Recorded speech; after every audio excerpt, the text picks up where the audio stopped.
Muitas religiões têm os seus próprios livros. Os muçulmanos têm o Alcorão, os hindus têm têm os Vedas, e os budistas têm os escritos me foge o nome, de Buda. Você vê como a idade está chegando, né? O budismo só pode ser Buda, né? Augustus, óbvio, né? Tem os escritos de Buda e assim por diante. Mas nós cremos que nenhum desses livros ele contém a revelação verdadeira a respeito de Deus. Nós respeitamos, porque respeitamos as outras religiões, eles são considerados livros religiosos, mas para nós Deus só se revelou exclusivamente nesses 66 livros que compõem a Bíblia, a palavra de Deus. Mas há uma história muito grande e longa para que a Bíblia pudesse chegar até você, que está sentado aí com esses 66 livros confortavelmente descansando no seu joelho ou no seu celular. Há uma longa história e muito complicada. Eu vou tentar aqui resumir então como é que a Bíblia foi formada, por que 66 e por que esses, e por que que a Bíblia católica é diferente da protestante e assim por diante. Então vamos ver a formação da Bíblia. Nós temos, primeiro, que nos conscientizar de que não havia só 66 livros na época em que a Bíblia alcançou essa forma definitiva. Muitos livros sobre a história e personagens do Antigo Testamento e muitos livros sobre Cristo e seus apóstolos foram escritos 250 anos antes de Cristo e até 250 anos depois de Cristo. Então, no período de 500 anos, muita literatura religiosa foi produzida pelos judeus e pelos cristãos. Como é que a gente chegou em 66? A igreja cristã, ela reconheceu no século IV, portanto, 300 e poucos anos depois que Cristo veio ao mundo, somente no século IV é que a igreja reconheceu finalmente como inspirados por Deus esses 66 livros que hoje compõem o que a gente chama de cânon. A palavra cânon é uma palavra grega que significa medida. Então ela passou a se referir a uma medida fixa. Então quando a gente fala do cânon da Bíblia, a gente está se referindo a 66 livros que compõem essa Bíblia. O cânon do Antigo Testamento são os 36 livros, o cânon do Novo são os 27 livros, o cânon da Bíblia são os 66. A igreja cristã reconheceu como inspirados por Deus somente os 66 que hoje compõem o cânon da Bíblia protestante que você tem em mão. E isso ela fez no século IV. Depois de uma longa história, nós vamos falar alguma coisa dessa história aqui. A igreja, a essa altura, ela rejeitou livros escritos antes de Cristo em grego, como os judeus também fizeram. O que aconteceu? O último profeta judeu foi Malaquias, e ele profetizou e escreveu em grego. Entre Malaquias e João Batista tem aí um período de 400 anos. Nesses 400 anos não se levantou na nação de Israel um outro profeta igual a Isaías, Jeremias, Oséias, Amós. Não, o próximo profeta vai ser João Batista. Mas durante esses 400 anos teve muita atividade religiosa. Os judeus que tinham voltado do cativeiro, eles começaram a produzir literatura, contar a história do cativeiro, contar a história deles, e aí começaram a aparecer livros que eram escritos em nome das personagens famosas do Antigo Testamento. Então, como se Abraão tivesse escrito alguma coisa, se Enoque tivesse escrito alguma coisa, se Moisés tivesse escrito alguma coisa. Então, surgiu uma quantidade enorme, são centenas de livros que foram escritos durante esse período, além daqueles 37 que os judeus já consideravam como sendo palavra de Deus infalível. Só que esses livros novos que surgiram antes de João Batista e depois de Malaquias, eles não foram escritos em hebraico, porque os judeus perderam o hebraico quando eles foram em cativeiro. Eles aprenderam a falar aramaico. Quando eles voltam para a Palestina, eles falam aramaico. Hebraico ficou só para o sacerdote, era a língua que era usada no templo, na leitura na sinagoga, E aí o judeu, ele não preservou nada do que foi escrito em grego. Aqueles livros, os judeus, eles eram feitos por judeus, mas não eram considerados como inspirados, não eram usados no culto, não eram nada, porque não era escrito em hebraico e não era inspirado para eles. Vocês sabem quem é que preservou esses apócrifos do Antigo Testamento? Os cristãos. Os cristãos é que preservaram. Mas se dependesse dos judeus, ele podia ter queimado tudo, né? Em termos de valor religioso, né? Eu vou dar aqui só uma listinha breve dos mais importantes desses livros. Como eu disse, são centenas, mas os mais conhecidos, e que mais tarde eles vão ter um papel importante na determinação do cânon, foram esses: Apocalipse de Moisés, Ascensão de Isaías, Ascensão de Moisés, Epístola de Aristeias. Essa Epístola de Aristeias é uma epístola onde esse judeu, é uma carta que esse judeu chamado Aristeias manda ao imperador romano, defendendo a cultura judaica dos pogroms. Pogroms eram perseguições constantes que se fazia contra o povo judeu. E nessa carta Aristeias fala da Septuaginta, que seria uma versão em grego daqueles 37 livros, que teria sido feita em Alexandria por 70 sábios durante 70 dias, e quando eles terminaram, um batia igual com o outro. É a lenda da famosa Septuaginta, daí o nome da tradução da Bíblia hebraica para o grego ser chamado Septuaginta, ou a versão dos 70, baseada nessa lenda aqui que Aristeias escreveu nesse livro apócrifo, né? Que naturalmente a gente sabe que a Septuaginta não foi produzida assim. Livro dos Jubileus, Oráculos Sibilinos, primeiro livro de Enoque. Esse primeiro livro de Enoque, ele é citado por Judas. Os 4 livros de Macabeus, que narra a história dos judeus.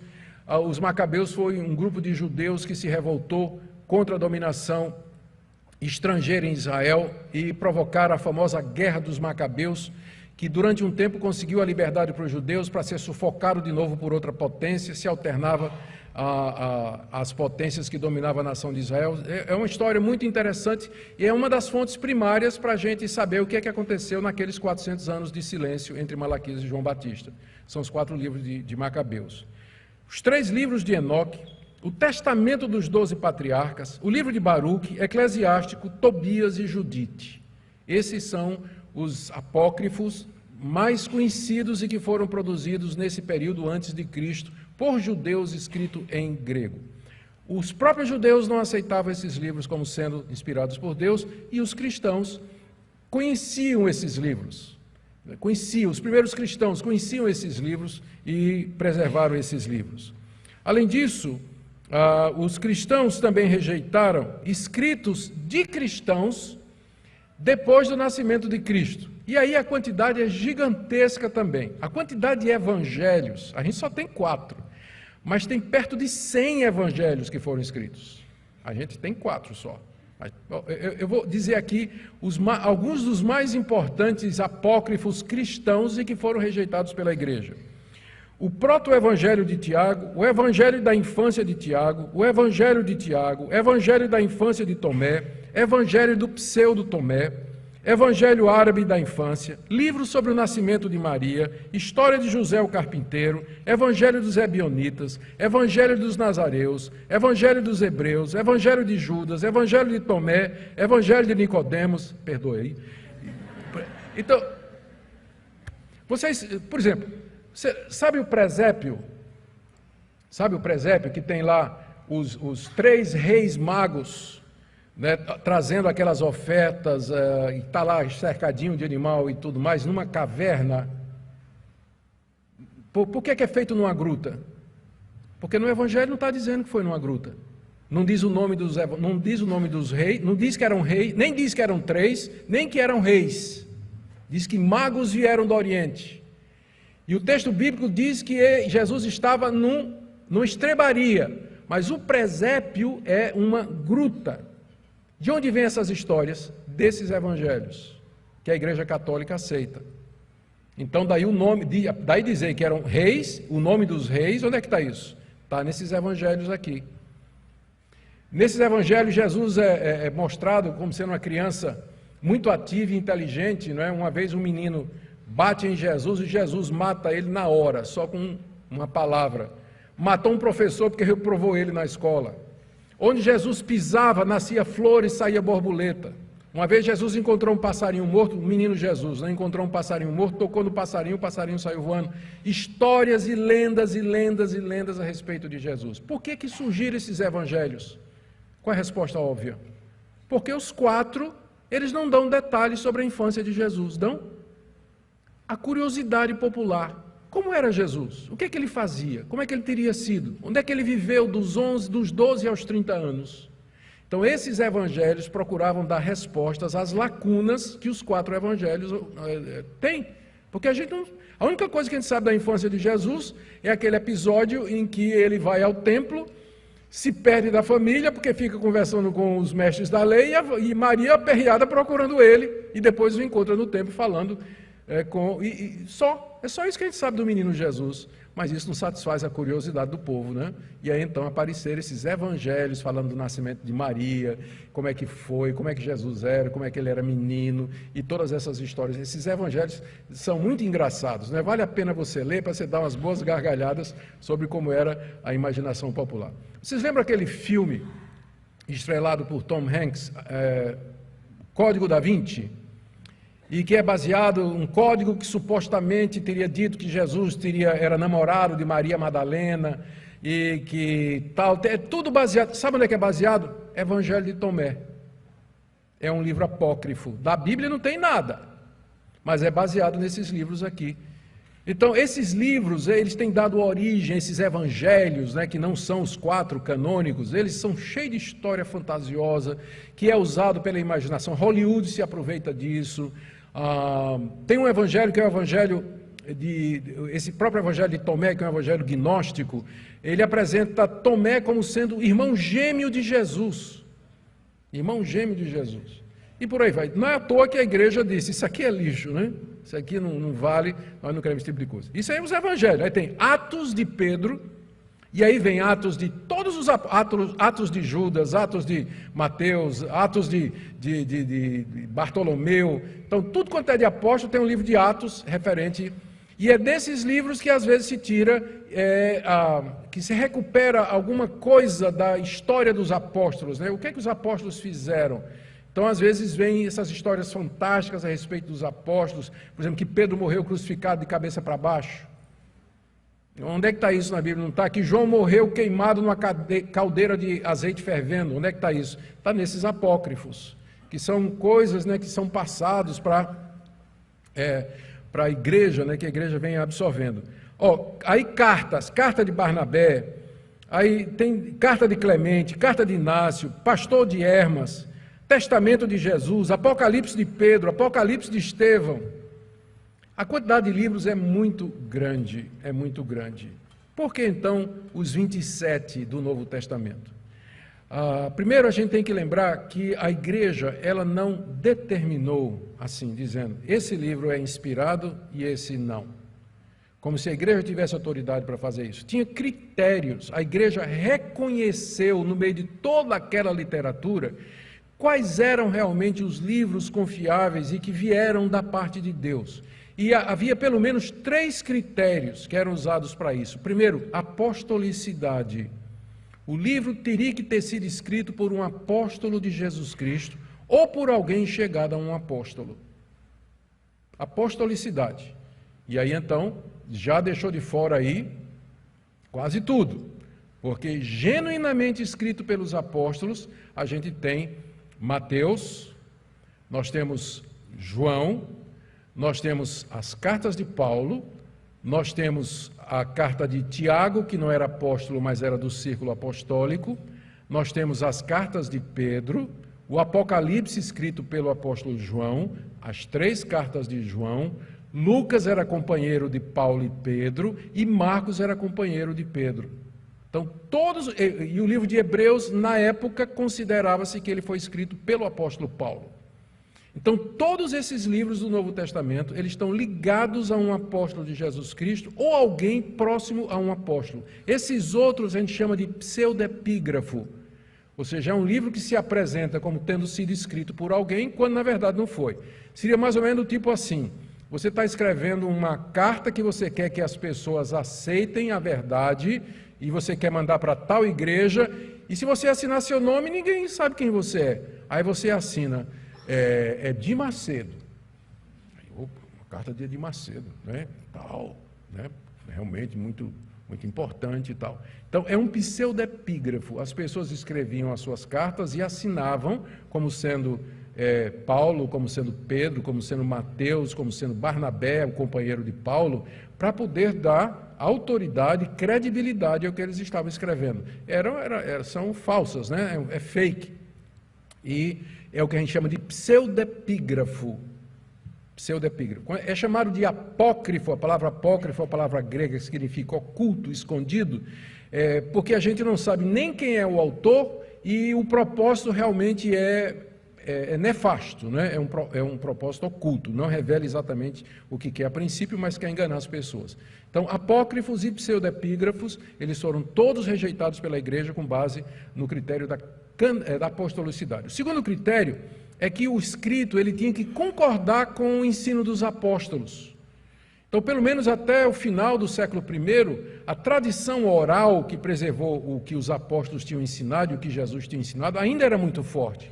Então, era fácil você pegar um livro que pretendia ser um livro da parte de Deus e comparar com aquilo que Jesus ensinou e com aquilo que os apóstolos ensinaram, boa parte do que já estava escrito também.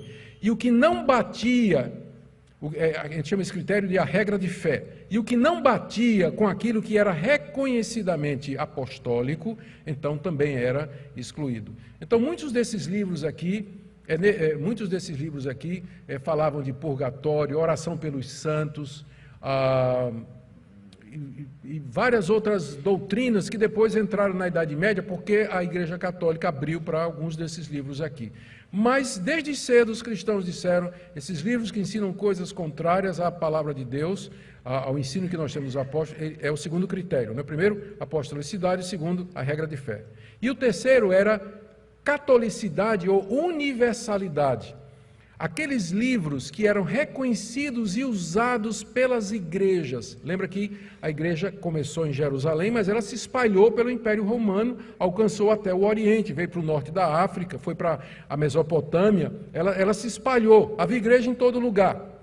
Então, o livro que era reconhecido em todas essas regiões como sendo, de fato, palavra de Deus, era usado no culto e como base de doutrina, era o terceiro critério para compor a norma pela qual se reconheceria se um livro é inspirado ou não. Então, apostolicidade, concordância com o ensino apostólico e universalidade, o quanto o livro era conhecido e usado pelas igrejas. Se um livro batia nessas três, então a igreja reconhecia aquele livro como sendo, de fato, a palavra de Deus. E usando esse critério, então a igreja chegou até no século IV com a forma definitiva.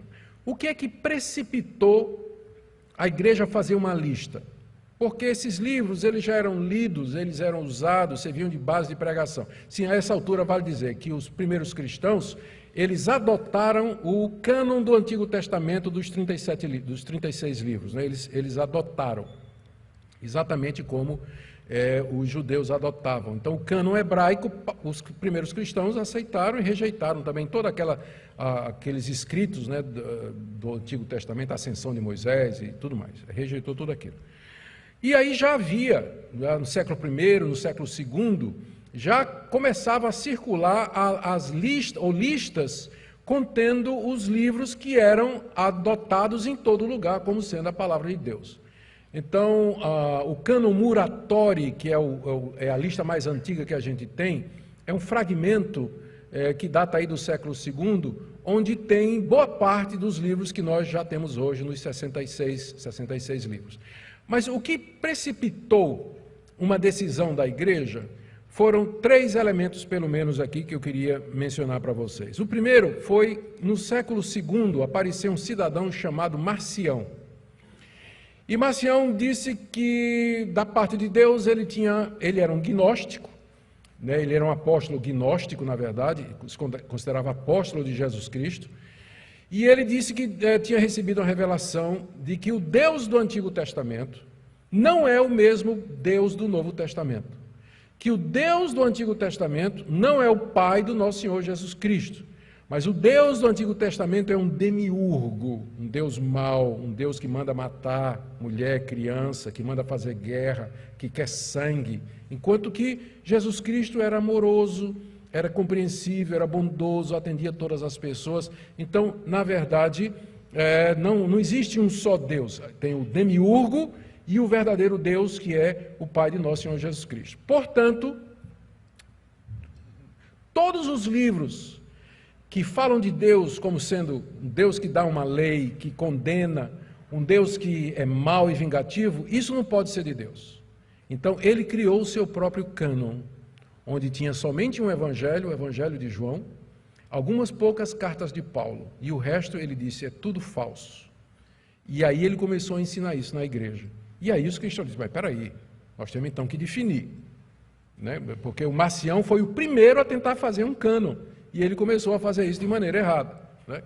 Começou a fazer isso de maneira errada.